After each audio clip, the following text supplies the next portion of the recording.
매일이 새로운 배움의 기회이며 제 경험이 다른 이들이 인생의 이 시기를 더 잘 이해하고 평온하게 헤쳐나가는 데 도움이 되기를 바랍니다. 1.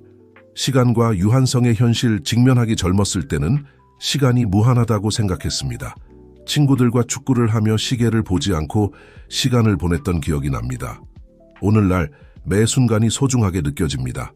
얼마 전 옷장을 정리하다가 오래된 사진첩을 발견했습니다. 30대, 40대, 50대 시절의 사진들을 보며 깊은 성찰의 시간을 가졌습니다.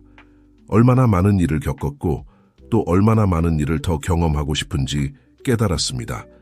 이렇게 한정된 시간에 대한 인식이 때로는 두렵게 다가옵니다. 모든 순간을 최대한 활용해야 해 라고 생각하며 일어나는 날들이 있습니다. 이는 동기부여가 될 수도 있지만 스트레스가 될 수도 있죠. 균형이 중요하다는 것을 배웠습니다. 이제는 매일 아침 머릿속으로 목록을 만듭니다. 오늘 정말 중요한 것은 무엇일까? 때로는 오랫동안 연락하지 않은 친구에게 전화를 거는 것일 수도 있고, 때로는 갓 구운 빵 냄새를 맡으며 여유롭게 아침 식사를 즐기는 것일 수도 있습니다. 시간이 유한하다는 것을 받아들이면서 현재를 더 소중히 여기게 되었습니다. 어제도 오후 내내 손자에게 체스를 가르쳤습니다. 과거에는 이를 시간 낭비라고 여겼을지도 모릅니다. 하지만 지금은 이런 순간들이 가장 귀중하다는 것을 알고 있습니다. 2. 신체적, 정신적 쇠퇴 다루기. 몸의 변화라니. 한때는 지치지 않고 몇 킬로미터를 달릴 수 있었던 때가 기억납니다. 이제는 시장에 걸어가는 것만으로도 숨이 찹니다. 처음에는 이런 변화가 많이 좌절스러웠습니다. 언젠가 예전처럼 무거운 상자를 들어 올리려다가 일주일 동안 허리 통증에 시달렸습니다. 그때 새로운 한계를 받아들이고 대안을 찾아야 한다는 을 깨달았습니다. 요가를 시작했습니다. 처음에는 젊은이들의 것이라고 생각했지만 놀랍게도 많은 도움이 되었습니다. 요가는 유연성뿐만 아니라 호흡과 균형 감각에도 도움을 주었습니다. 지금은 매일 아침 요가를 하고 있고 몸 상태가 훨씬 좋아졌습니다. 정신적인 면에서는 기억력 감퇴가 처음에는 무서웠습니다. 안경을 어디에 두었는지, 이웃의 이름이 무엇인지 잊어버리곤 했죠. 치매가 아닐까 걱정되었습니다. 의사와 상담했고 의사는 저를 안심시키며 정신운동을 제안했습니다. 낱말 퍼즐과 스도쿠를 시작했습니다. 또한 독서량을 늘렸습니다. 젊었을 때 읽었던 고전들을 다시 읽기 시작했는데 돈키호테 같은 작품을 나이 들어 다시 읽으니 해석이 얼마나 달라졌는지 흥미로웠습니다. 게다가 새로운 것을 배우기로 결심했습니다. 지금은 그림 수업을 듣고 있어요. 예술에 소질이 없었지만 이 도전을 즐기고 있습니다. 완벽하지 않더라도 매 그림은 제 뇌에게는 승리입니다. 3. 독과 소외감 극복하기 고독. 이건 정말 힘든 문제죠. 5년 전 제 아내 미영 씨가 세상을 떠났을 때 제 일부도 함께 사라진 것 같았습니다. 한때 생기 넘치던 우리 집이 조용해졌습니다. 처음에는 고립되었습니다. 슈퍼마켓 계산원 외에는 며칠 동안 아무와도 대화하지 않았습니다. 자녀들이 전화를 걸어왔지만 저는 항상 괜찮다고 말했습니다. 그들을 걱정시키고 싶지 않았거든요. 10살 된 손녀 지은이가 저를 구원했습니다. 그 아이가 찾아와서 할아버지 제 학교 연극 보러 오시면 안 돼요? 라고 물었죠. 그 간단한 초대가 제게 필요했던 작은 동기부여였습니다. 연극에 갔고 다른 할아버지, 할머니들을 만났습니다. 대화를 나누다 보니 많은 분들이 저와 비슷한 감정을 느끼고 있다는 걸 알게 되었습니다. 한 할머니 박영숙 씨가 도서관 독서 모임에 저를 초대했습니다. 망설였지만 가기로 했습니다. 정말 잘한 결정이었죠. 임에서 우리는 책뿐만 아니라 우리의 삶에 대해서도 이야기를 나눴습니다. 인생의 이 시기의 도전을 이해하는 새 친구들을 사귀게 되었습니다. 손주들과 영상통화를 하기 시작했습니다. 처음에는 어려웠지만 그들이 인내심을 가지고 가르쳐 주었습니다. 이제 매주 이야기 시간을 가지며 제가 그들에게 이야기를 읽어줍니다. 고독감은 여전히 가끔 찾아옵니다. 특히 밤에 말이죠. 하지만 직접 만나든 온라인으로든 연결을 유지하는 것이 큰 차이를 만든다는 것을 배웠습니다. 4. 후회와 이루지 못한 꿈 다루기. 얼마 전 오래된 일기장을 발견했습니다. 그 안에는 제가 20대 때 작성한 꿈 목록이 있었습니다. 그중 많은 것들이 이루어지지 않았다는 것을 보고 감정이 복받쳤습니다.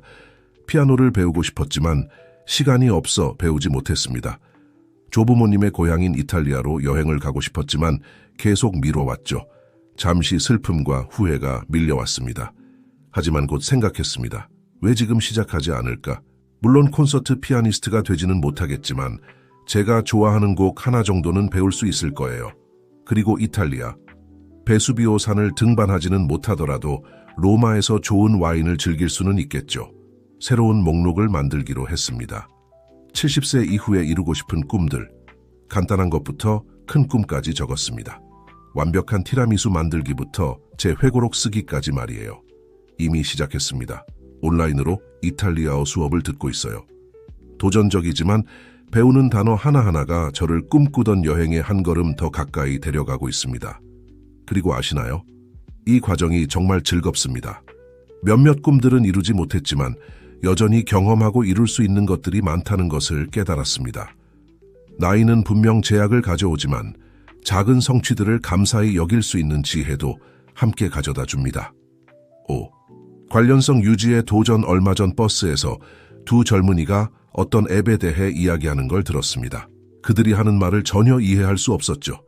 순간 저는 마치 공룡처럼 현대 세계와 완전히 동떨어진 존재처럼 느껴졌습니다. 하지만 곧 제가 교사였을 때 항상 학생들에게 해주던 조언이 떠올랐습니다. 호기심이 지식의 열쇠다. 이제 그 조언을 제 자신에게 적용할 때라고 생각했습니다. 15살 된 손자 민준이에게 도움을 요청했습니다.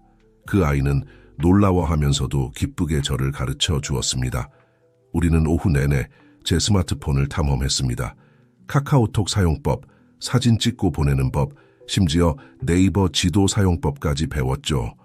물론 여전히 가끔 실수를 합니다. 얼마 전에는 딸에게만 보내려던 재미있는 이모티콘을 실수로 가족 단체 채팅방에 보냈습니다. 모두가 웃었고 저도 함께 웃었습니다. 또한 현재 이슈들에 대해 업데이트하기로 했습니다. 종이 신문뿐만 아니라 몇몇 뉴스 웹사이트도 보기 시작했습니다. 제 인생 경험을 바탕으로 토론에 기여하며 다른 관점을 제시할 수 있다는 것을 알게 되었습니다. 지난주에는 동네 주민협회에서 열린 기후변화 토론에 참여했습니다. 제 어린 시절 우리 동네 강의 모습과 그것이 어떻게 변화했는지 이야기할 수 있어 기뻤습니다. 제 이야기가 환경 보존의 중요성에 대한 인식을 높이는 데 도움이 되었습니다. 저는 제가 아닌 누군가가 되려고 노력하지 않고 제가 가진 최고의 것, 즉 제 경험과 배우고자 하는 의지를 제공함으로써 관련성을 유지합니다. 6. 노년기의 삶의 목적 찾기. 은퇴했을 때 솔직히 조금 길을 잃은 것 같았습니다. 활발한 대학 교수에서 은퇴자로 전환하는 것은 충격이었습니다. 갑자기 준비할 수업도 지도할 학생도 없어졌습니다. 목적을 잃은 것 같았죠. 처음 몇 달 동안은 TV만 보며 시간을 허비했습니다. 딸 수진과 제 의기소침한 모습을 알아차리고 자원봉사를 해보는 게 어떻겠냐고 제안했습니다. 처음에는 저항했습니다. 나 같은 늙은 역사 교수가 무엇을 할 수 있을까라고 생각했죠. 하지만 한번 해보기로 했습니다. 지역 복지관에서 어려운 아이들에게 보충 수업을 하기 시작했습니다. 이는 정말 변화의 계기가 되었습니다. 새로운 개념을 이해할 때 아이들의 눈이 반짝이는 것을 보니 제가 왜 가르치는 것을 좋아했는지 다시 떠올랐습니다. 단순히 역사를 가르치는 것이 아니라 호기심과 지식에 대한 사랑을 불러일으키는 것이었죠. 게다가 글쓰기에 대한 열정을 재발견했습니다. 제 인생 이야기를 바탕으로 한 단편 소설을 쓰기 시작했습니다. 손자가 만들어준 블로그에 이 이야기들을 공유하고 있어요. 놀랍게도 모든 연령대의 사람들이 읽고 공감하고 있답니다. 또한 베란다에 작은 정원을 가꾸기 시작했습니다. 각 식물이 자랄 때마다 성취감을 느낍니다. 이웃들과 모종을 나누는 것, 소통의 한 형태가 되었죠. 목적이 거창할 필요는 없다는 것을 깨달았습니다. 때로는 작은 것들에 있습니다. 새로운 것을 배운 아이의 미소, 제 블로그에 달린 따뜻한 댓글 또는 정원에 핀 꽃 한 송이에서 말이죠. 7. 정체성 변화. 헤쳐나가기. 수년간 제 정체성은 직업과 연결되어 있었습니다. 저는 김 교수였죠. 은퇴했을 때 제 일부를 잃은 것 같았습니다. 더 이상 강연 요청을 받지 않았고 역사적 문제에 대해 상담을 받지도 않았습니다. 자존감에 큰 타격을 입었죠. 어느 날 슈퍼마켓에서 전 제자를 만난 기억이 납니다. 그는 반갑게 인사했지만 제가 그저 장을 보고 있는 모습을 보고 놀란 듯 했습니다. 저 역시 저 자신에 대해 그런 제한적인 시각을 가지고 있었다는 것을 깨달았습니다. 그때 제 성격의 다른 면들을 탐구하기로 결심했습니다. 항상 음악을 좋아했지만 시간을 들여 배워본 적은 없었죠. 노인을 위한 합창단에 가입했습니다. 거기서 저는 더 이상 김 교수가 아니라 음정이 약간 틀리지만 열정 넘치는 베이스 성부의 재성 씨였습니다. 요리에도 도전했습니다. 계란 프라이도 제대로 못하던 제가 이제는 일요일 가족 점심을 준비하는 것을 즐깁니다. 제 스트로가노프는 손주들 사이에서 유명해졌답니다. 저는 더 이상 단순히 전직 교수가 아니라 인생의 지속적인 학습자로 저를 보기 시작했습니다. 새로운 기술, 새로운 관심사 하나하나가 제 정체성에 새로운 층을 더해갑니다. 최근에는 상담을 받기 시작했습니다. 전문가와 대화를 나누는 것이 이러한 변화들을 처리하고 제가 수행했던 역할 외에도 제 가치를 인식하는 데 도움이 되었습니다. 오늘날 누군가 제가 누구냐고 물으면 이렇게 대답합니다. 저는 재성입니다. 인생의 영원한 학생이자 취미로 노래하고 아마추어 요리사이며 그리고 내 교수였죠. 8. 성인 자녀나 손주 돌보기 75세에 다른 사람들을 돌보게 될 줄은 상상도 못했습니다. 오히려 반일 거라고 생각했죠. 하지만 인생은 우리를 놀라게 합니다. 제 딸 민지가 작년에 힘든 이혼을 겪었습니다. 갑자기 그녀와 10대 손주 둘이 저와 함께 살게 되었죠. 정말 큰 변화였습니다. 처음에는 도울 수 있어 기뻤지만 곧 부담감을 느꼈습니다. 네 사람분의 식사 준비하기, 10대들의 위기 다루기, 딸에게 정서적 지지 제공하기. 이 모든 일을 하면서 제 일상도 유지해야 했죠. 한계를 정해야 한다는 것을 깨달았습니다. 민지와 대화를 나누며 그들 모두를 사랑하지만 저 역시 개인 공간이 필요하다고 설명했습니다. 가족 일정표를 만들기로 했습니다. 손주들을 포함해 모두가 각자의 책임을 맡았습니다. 저만의 시간도 확보했습니다. 매일 오후 4시부터 6시까지는 제 독서와 휴식 시간입니다. 가족들은 응급 상황이 아니면 이 시간에 저를 방해하지 않기로 했습니다. 그들을 돌보는 것은 도전이지만 예상치 못한 기쁨도 가져다 주었습니다. 함께 살지 않았다면 나누지 못했을 깁, 대화를 손주들과 나눕니다. 딸이 자신감을 되찾는 모습을 보는 것도 보람 있습니다. 하지만 자기 관리의 중요성도 배웠습니다. 정기적으로 병원 검진을 받고 요가를 하며 필요할 때는 도움을 요청하는 것을 주저하지 않습니다. 가족의 안전한 피난처가 되면서도 그 과정에서 자신을 잃지 않는 것이 가능하다는 것을 발견했습니다. 비결은 균형과 열린 소통에 있습니다. 9. 은퇴와 재정 변화에 적응하기. 은퇴로의 전환은 제가 직면한 가장 큰 도전 중 하나였습니다. 수십 년 동안 일정한 루틴을 따르다가 갑자기 모든 시간을 손에 넣게 되었습니다. 그리고 익숙했던 것보다 적은 돈을 갖게 되었죠. 처음에는 여전히 교수 월급을 받고 있는 것처럼 지출했습니다. 결과는 몇 달 만에 저축액이 급격히 줄어들었습니다. 정말 놀랐죠. 재정 분야에서 일하는 딸 수진이와 함께 앉아 계획을 세웠습니다. 월별 예산을 작성하는 법을 배웠는데 이전에는 한 번도 해본 적이 없었죠. 제 돈이 어디로 가고 있는지 보는 것이 정말 놀라웠습니다. 생활 방식을 조금 조정해야 했습니다. 비싼 골프클럽 대신 공원 산책을 선택했습니다. 슈퍼마켓에서 할인 상품을 찾는 법을 배웠죠. 전에는 구매하던 많은 책들을 공공도서관에서 빌릴 수 있다는 것을 알게 되었습니다. 하지만 모든 것이 지출을 줄이는 것은 아니었습니다. 저축한 돈의 작은 부분을 저위험 상품에 투자하는 법도 배웠습니다. 비록 적은 금액이지만 제 돈이 불어나는 것을 보는 것은 정말 뿌듯합니다. 일과에 관해서는 처음 몇 달은 정말 헤매었다고 고백합니다. 늦잠을 자고 TV를 보며 시간을 보냈죠. 생산적이지 않다고 느꼈습니다. 그때 새로운 일과를 만들기로 결심했습니다. 이제는 매일 일찍 일어납니다. 요가를 하고 신문을 읽으며 여유롭게 아침을 즐깁니다. 화요일과 목요일에는 자원봉사로 수업을 합니다. 월, 수, 금요일에는 은퇴한 친구들과 함께 공원을 산책합니다. 오후는 개인 프로젝트를 위한 시간입니다. 글쓰기, 정원 가꾸기 또는 인터넷에서 새로운 것을 배우는 시간이죠. 저녁에는 가끔 영화를 보러 가거나 친구들과 저녁 식사를 합니다. 항상 노인 할인을 찾아보면서요. 은퇴가 끝이 아니라 새로운 시작이라는 것을 배웠습니다.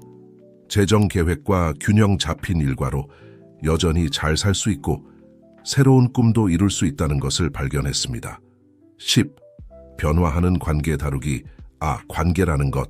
시간이 지나면서 얼마나 변하는지 모릅니다. 젊었을 때는 직장 동료들과 이웃들로 이루어진 큰 친구 집단이 있었습니다. 오늘날 그 집단은 줄어들었지만 더욱 깊어졌습니다. 은퇴 후 많은 동료들과 연락이 끊겼습니다. 처음에는 이 상황이 슬펐습니다. 하지만 어떤 인연은 단순히 상황에 의한 것이었을 뿐 진정한 우정은 아니었다는 것을 깨달았습니다. 반면에 일부 우정은 더욱 강해졌습니다. 예를 들어 제 친구 정우 씨와는 50년 지기입니다. 하지만 은퇴 후에야 로또 진정으로 대화를 나누고 서로를 이해할 시간이 생겼습니다. 우리의 주간 바둑 모임은 이제 신성한 의식이 되었죠. 가족과의 관계도 변화했습니다. 한때는 의존적이었던 제 자녀들이 이제는 자신만의 삶을 살고 있습니다. 처음에는 소외감을 느꼈습니다. 하지만 그들의 공간을 존중하고 함께 보내는 시간을 소중히 여기는 법을 배웠습니다. 놀랍게도 10대 손주들과 더 가까워졌습니다. 그들은 저에게 기술을 가르쳐주고 저는 그들에게 과거 이야기를 들려줍니다. 이는 예상치 못했던 방식으로 우리를 가깝게 만든 풍부한 교류입니다. 또한 새로운 관계에도 열려있게 되었습니다. 제가 다니는 독서 모임에서 78세의 이영희 씨를 만났습니다. 80세의 나이에도 그녀는 전염성 있는 에너지를 가지고 있습니다. 우리는 공통 관심사와 서로에 대한 지지를 바탕으로 아름다운 우정을 발전시켰습니다. 관계에서 더 유연해지는 법을 배웠습니다. 때로는 멀리 사는 딸과의 영상통화가 포옹만큼이나 의미 있을 수 있습니다. 손주가 보내준 따뜻한 이모티콘 하나가 방문만큼이나 하루를 밝게 만들 수 있죠. 비결은 마음과 생각을 열어두는 것이라는 걸 발견했습니다. 오래된 우정을 소중히 여기고 가족 관계를 돌보며 새로운 인연을 맺을 수 있게 합니다. 우리 삶에 들어오는 모든 사람은 우리의 인생 그림에 새로운 색채를 더합니다. 11. 사랑하는 사람들의 상실 직면하기. 이것이 노화의 가장 어려운 부분 중 하나임이 분명합니다. 최근 몇 년 동안 아내와 가까운 친구들, 심지어 자녀 중 한 명을 잃었습니다. 각각의 상실은 마치 제 일부를 잃는 것 같았습니다.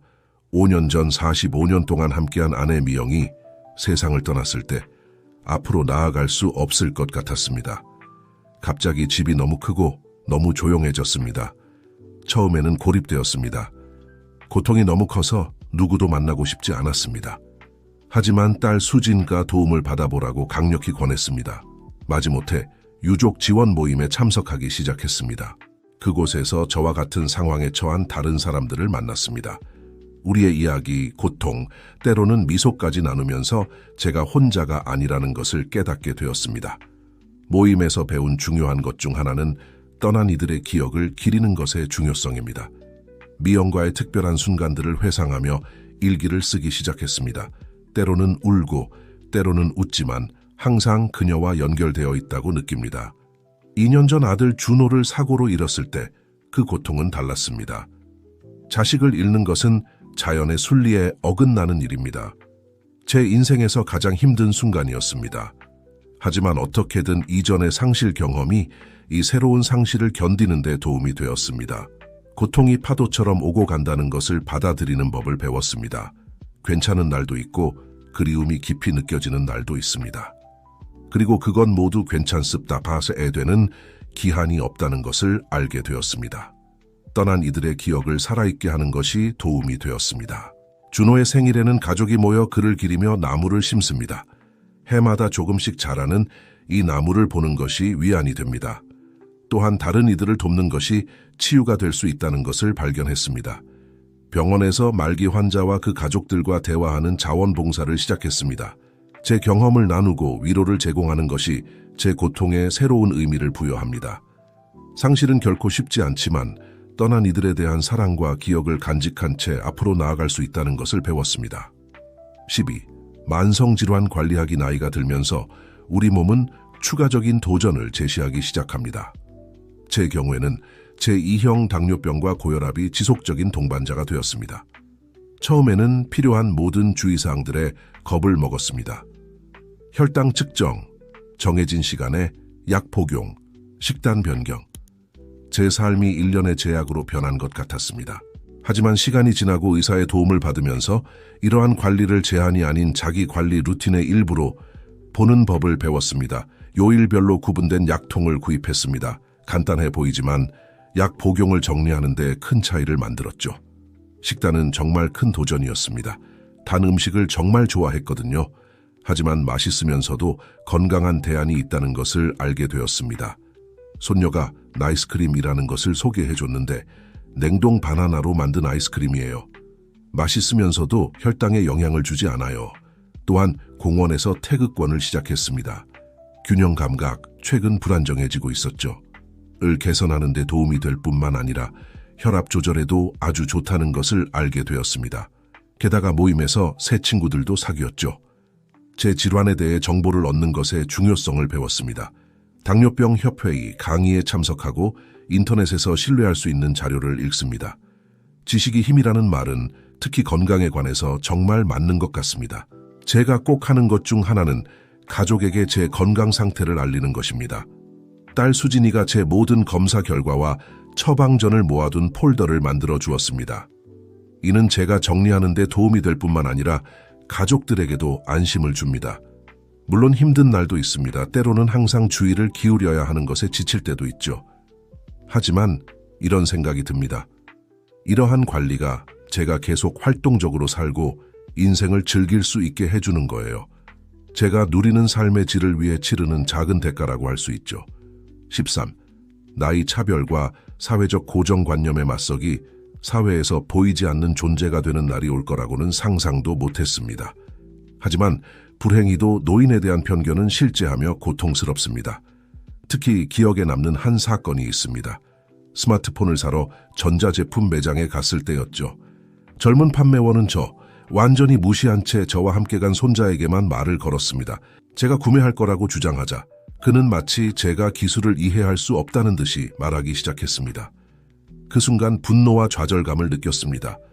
하지만 이 경험을 긍정적인 것으로 바꾸기로 결심했습니다. 기술에 대해 더 많이 공부하기 시작했습니다. 지역 도서관에서 컴퓨터 강좌를 듣고 많은 사람들 저 자신 포함의 놀라움 속에 가젯 사용에 꽤 능숙해졌습니다. 제가 맞서는 또 다른 고정관념은 노인들은 항상 아프거나 약하다는 생각입니다. 한 번은 누군가가 너무 과보적인 태도로 버스에서 자리를 양보해 기분이 상한 적이 있습니다. 정중히 거절하고 서 있었는데 여전히 힘과 균형 감각이 있다는 것을 보여주고 싶었거든요. 이러한 편견의 많은 부분이 세대 간 접촉 부족에서 온다는 것을 깨달았습니다. 그래서 세대 간 프로젝트에 참여하기로 했습니다. 노인들이 학교에서 아이들에게 이야기를 들려주는 프로그램에 참여하기 시작했습니다. 아이들이 우리의 경험에 매료되는 모습을 보는 것이 정말 보람찹니다. 또한 나이 차별적인 발언에 더 강하게 대응하기 시작했습니다. 누군가 건망증 노인에 대한 농담을 할 때 정중하게 그것이 왜 불쾌한지 설명합니다. 많은 경우 사람들은 자신이 편견을 가지고 있다는 것을 인식하지 못합니다. 제가 배운 한 가지는 이러한 고정관념을 내면화하지 않는 것의 중요성입니다. 저는 계속해서 배우고 도전하고 충실히 살아갑니다. 세계 정세에 대해 계속 알아가고 지역사회에 적극적으로 참여하려고 노력합니다. 최근에는 지역 대학에서 활기찬 노년에 대한 강연을 해달라는 요청을 받았습니다. 젊은이들에게 나이는 단지 숫자일 뿐이며 우리가 사회에 기여할 수 있는 것이 많다는 것을 보여줄 수 있는 멋진 기회였습니다. 나이 차별과 맞서는 것은 일상적인 도전이지 작은 승리 하나하나, 우리가 열 수 있는 마음 하나하나가 올바른 방향으로 나아가는 한 걸음입니다. 14. 정서적 회복력과 정신 건강 증진하기. 나이 들어감은 나약한 사람들을 위한 것이 아닙니다. 수년간 우리는 상실, 변화, 도전을 겪으며 정신 건강에 영향을 받을 수 있습니다. 정서적 웰빙을 돌보는 것이 신체 건강만큼 중요하다는 것을 배웠습니다. 몇 년 전 저는 힘든 시기를 겪었습니다. 은퇴와 몇몇 가까운 친구들의 상실이 겹쳐 깊은 우울감에 빠졌습니다. 전에 즐기던 활동들에 대한 흥미를 잃고 고립되어 있다는 것을 깨달았습니다. 손녀 지은이가 뭔가 잘못되었다는 것을 알아차렸습니다. 그 아이가 전문적인 도움을 받아보는 게 어떻겠냐고 제안했죠. 처음에는 거부했습니다. 제 세대에서는 심리 상담을 받는 것이 금기시되었거든요. 하지만 다행히도 한번 시도해보기로 했습니다. 상담은 제 인생의 전환점이 되었습니다. 부정적인 생각을 다루는 기술을 배웠고 감정을 표현하는 것의 중요성을 알게 되었습니다. 상담사는 제가 힘든 날들을 극복할 수 있는 대처 전략을 개발하는 데 도움을 주었습니다. 제가 배운 가장 가치 있는 것 중 하나는 감사하는 마음을 갖는 습관입니다. 매일 밤 잠들기 전 그날 감사한 3가지를 적습니다. 때로는 자녀의 방문과 같은 큰 일일 수도 있고 때로는 아침 식사의 맛과 같은 작은 기쁨일 수도 있습니다. 이 습관은 제 인생을 바라보는 관점을 바꿔놓았습니다. 명상의 힘도 발견했습니다. 처음에는 젊은이들의 건이라고 생각했지만 그 효과에 놀랐습니다. 명상 앱을 사용해 하루에 5분씩 시작했습니다. 오늘날 이 침묵과 성찰의 순간들은 내면의 평화를 유지하는 데 필수적입니다. 운동도 정신 건강에 필수적이라는 것이 밝혀졌습니다. 공원에서 매일 산책을 시작했습니다. 신체적인 이점 외에도 자연과의 접촉과 다른 사람들과의 만남이 제 기분 크게 개선시켰습니다. 지적으로 활발하게 유지하는 것도 도움이 되었습니다. 낱말 퍼즐을 풀고 다양한 주제의 책을 읽으며 최근에는 온라인으로 새로운 언어를 배우기 시작했습니다. 뇌를 활발하게 유지하는 것은 재미있을 뿐만 아니라 진전과 성취감을 줍니다. 의미 있는 사회적 관계를 유지하는 것의 중요성을 배웠습니다. 친구들과 가족들과 정기적으로 연락하는 것을 중요하게 여깁니다. 직접 만나든 전화로든 말이죠. 이러한 유대감은 외로움을 극복하고 긍정적인 관점을 유지하는 데 필수적입니다. 마지막으로 자신에게 친절해야 한다는 것을 발견했습니다. 기분이 좋지 않은 날도 있고 그래도 괜찮습니다.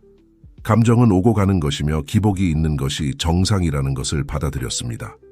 정서적 회복력을 기르는 것은 지속적인 과정입니다. 매일 새로운 도전이 있지만 성장의 새로운 기회도 있습니다.